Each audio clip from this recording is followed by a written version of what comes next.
Hello guys, so for my video I've decided to take a look at power drills, their functions and limitations. Let's get started. Alright, so here's my DeWalt power drill, and the first thing we want to look at is how this cord really limits your range. You know, unless you have an extension cord, you're really limited to about 6 feet of cord. And that can be a real hassle sometimes, especially if you need to, you need to move around, get to different areas.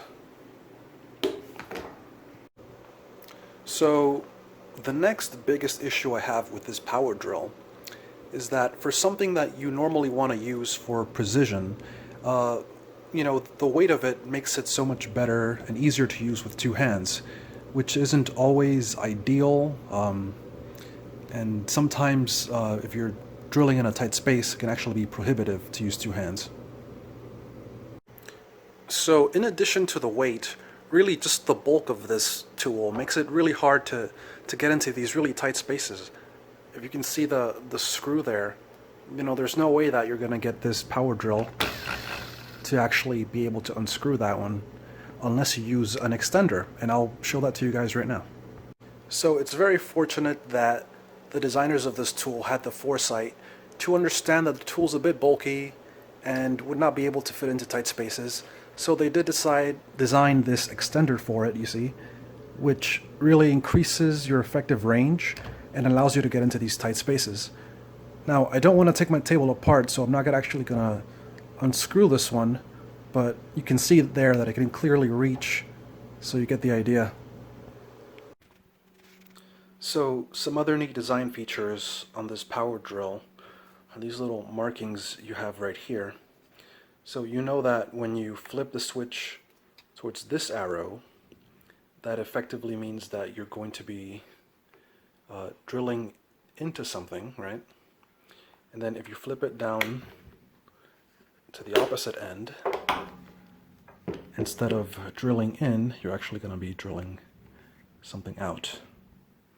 So that's a very neat little feature there. So there's no reason to ever be confused. So another interesting thing about this tool is right here, you see these two tightening rings. This one here has a very rough metallic texture, and this one here has a very rough plastic texture. And what this does is that when you put a bit into that end here, this texture actually helps you to have a strong, non-slippery grip so that you can actually tighten this.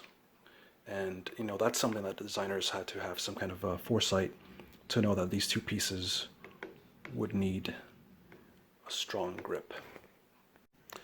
So the last thing I want to point out about this power drill is, if you can see here, there's actually a built-in level. So for a new user, it actually makes it easier for you to hold it nice and steady and straight on target, so that you're not, drilling something sideways or getting it crooked. And that's just one more way that the designers, had the foresight to think, hey, how can we make this easy for someone who maybe hasn't used the power drill before, who maybe doesn't know that you're supposed to hold it, straight on target. So that's pretty much it for this tool.